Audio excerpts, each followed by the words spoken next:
Hey, what's up everybody, welcome to the journal review, and today we are talking about the 5 problems that I faced with the Sony A7 III. So let's get started.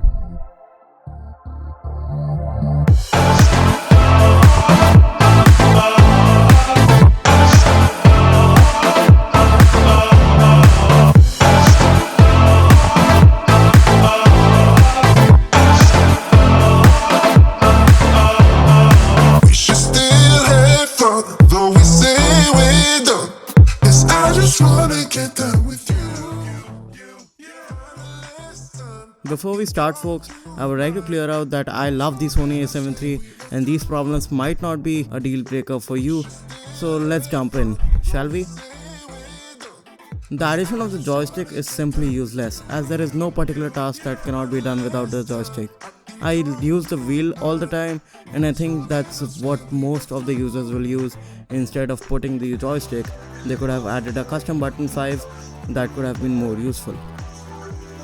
Next we have the crop in 4K 30fps, which is a 1.2x crop, and they do have a reason for doing this, which is allowing the sensor to gather footage of 5K resolution, but it still can be an annoyance if you are using a prime lens like a 85mm or something of that sort.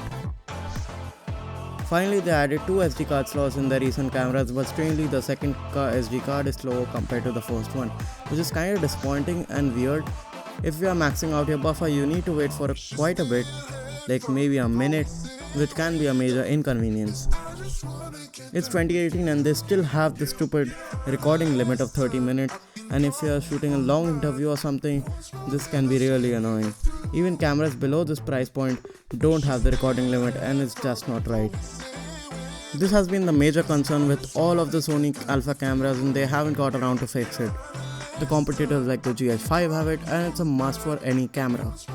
Once you get used to a flip out screen, there's no going back. Well, that's it guys. I hope Sony fixes this issues in their new cameras.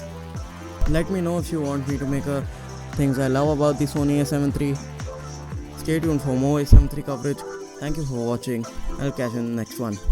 Bye.